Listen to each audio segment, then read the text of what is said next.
तो मैच तो खत्म हो चुका है। अभी अगर हम बात करें केकेआर और एसआरएच के बीच खेले जाने वाला मैच जो था वो खत्म हो चुका है। और अब हम बात करते हैं मैच की। मैच का अगर रिजल्ट की बात की जाए तो एसआरएच जो है वो हार चुकी है। केकेआर 4 रन से ये मैच जो है वो उसने जीत लिया है। लेकिन मैच जो है वो इतना आसान नहीं था, बहुत थ्रिलिंग मैच था ये। लास्ट बॉल तक मैच गया था। एक वक्त तो ऐसा लग रहा था कि हेनरी क्लासन जो है वो एसआरएच को जो है वो मैच जिता देंगे, लेकिन दुर्भाग्यवश जो है वो आउट हो गए। हर्षित राणा ने उनको आउट कर दिया और सुरेश शर्मा ने जबरदस्त कैच पकड़ा। लेकिन अगर हम पूरे मैच की बात करते हैं तो एसआरएच की जो टीम है उससे पहले टॉस जीता।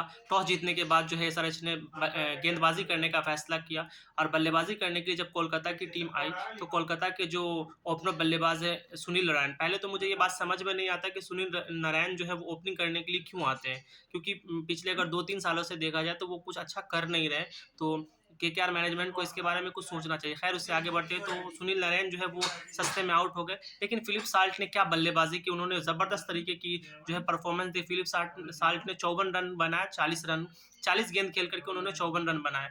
अगर हम बात करते हैं पूरे मैच की तो मैच में जब हम बात एक तरफ से करते तो फिलिप साल्ट जो है एक तरफ से टिके हुए थे, लेकिन दूसरा कोई भी बल्लेबाज जो टिक के नहीं खेल रहा था। सुनील नारायण आउट हो गए, वेंकटेश अय्यर आउट हो गए, सुरेश अय्यर आउट हो गए, नीतीश राणा जो है वो अच्छे परफॉर्म नहीं कर पाए और वो ये सारी की सारी विकेट जो है बहुत सस्ते में ही निकल के चली गई। उसके बाद जो है हम बात करते हैं तो रमनदीप सिंह नाम के एक नए बल्लेबाज जो है बैटिंग करने के लिए, और उन्होंने 17 गेंद में 35 रन बनाए जिसमें उन्होंने 4 छक्के लगाए। उसके बाद बल्लेबाजी करने के लिए आए आंद्रे रसेल, जिन्होंने पूरा का पूरा जो है वो मैच का जो है वो रुख ही बदल दिया। लास्ट के अगर हम 7-8 ओवर की बात करें तो लगभग लगभग 100 रन जो है उन्होंने जोड़ा। और अगर हम बात करते हैं तो 25 गेंद में, मात्र 25 गेंद में 7 छक्के और 3 चौकों की मदद से उन्होंने 64 रन बनाए। ये जबरदस्त जो है वो वहां से ट्रांसफॉर्मेशन हुआ कोलकाता की टीम का। और कोलकाता की टीम जो है वो पूरे के पूरे 20 ओवर खेलने के बाद 7 विकेट के नुकसान पे 208 रनों का एक विशाल लक्ष्य जो है वो उसने बना लिया। अब बात हम करते हैं एसआरएच की गेंदबाजी की। तो एसआरएच की तरफ से टी नटराजन ने बहुत अच्छी गेंदबाजी की और उन्होंने 4 ओवर में 32 रन देकर के 3 विकेट लिए। और आईपीएल के इतिहास के जो दूसरे सबसे महंगे खिलाड़ी है पैट कमिंस, उन्होंने 4 ओवर में 32 रन देकर के 1 विकेट लिया। इसके अलावा मार्कंडे ने भी 4 ओवर में 39 रन देते हुए 2 विकेट चटकाए। अब बात करते हैं दूसरी टीम यानी एसआरएच जब बैटिंग करने के लिए तो एक बहुत बड़ा लक्ष्य था, लेकिन उनके जो दोनों ओपनर है मयंक अग्रवाल और अभिषेक शर्मा, उन दोनों ने 32-32 रन बना अच्छी शुरुआत जो है दी।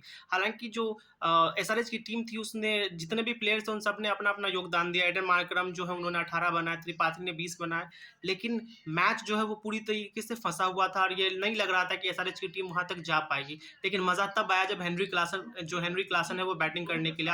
हेनरी क्लासन ने बहुत जबरदस्त तरीके की जो है वो एक मैच इनिंग जो खेली। इस मैच को अगर कभी याद की जाएगी तो इस बात के लिए याद की जाएगी कि किस तरीके से आंद्रे रसेल ने जबरदस्त जो है लंबे लंबे छक्के लगाए और उसके बाद फिर हेनरी क्लासन ने किस तरीके से उनको काउंटर करा। उसके बाद अगर हम बात करते हैं तो पैट कमिंस की बात तो हमने कर ली। अब हम बात मिचेल स्टार्क की करते हैं। मैच ऐसा लग रहा था 18वें ओवर तक की जो कोलकाता है वो जीत जाएगी, लेकिन मैच में टर्निंग पॉइंट तब आया जब हेनरी क्लासन ने मिचेल स्टार्क के 1 ओवर में 4 छक्के मार दिए और टोटल 26 रन बटोरे 19वें ओवर से। फिर ऐसा आया कि आखिरी ओवर में मैच जीतने के लिए सिर्फ और सिर्फ 13 रन चाहिए थे।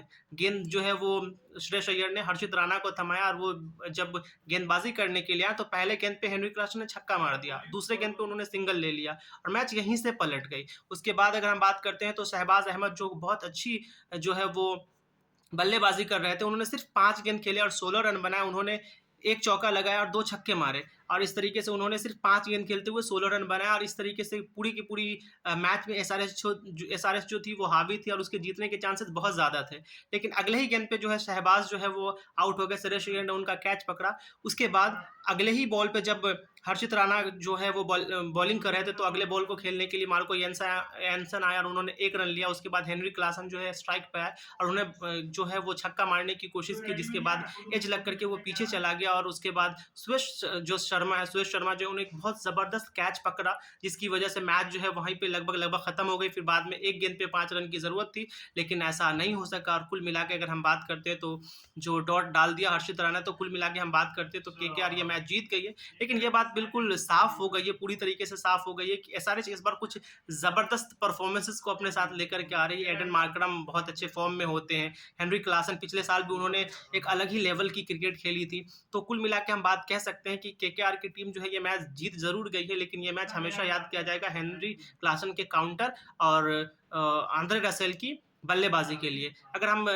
कोलकाता नाइट राइडर्स की तरफ से अगर हम गेंदबाज़ी की बात करें तो मिचेल स्टार्क सबसे खराब गेंदबाज़ी की उन्होंने। लेकिन अगर हम बात करें दूसरे बॉलरों की तो आंद्रे रसेल ने 2 ओवर में 25 रन देते हुए 2 विकेट लिया और हर्षित राणा ने 4 ओवर में इतने हाई स्कोरिंग मैच होने के बावजूद भी सिर्फ 33 रन देते हुए 3 विकेट चटकाए। तो इससे ये पूरी तरीके से ये जो क्लियर हो जाता है कि इस बार का आईपीएल जो है वो बहुत ज़बरदस्त होने वाला है और ये आईपीएल आपको बहुत सारे ऐसे थ्रिलिंग मोमेंट्स देने वाले हैं। धन्यवाद।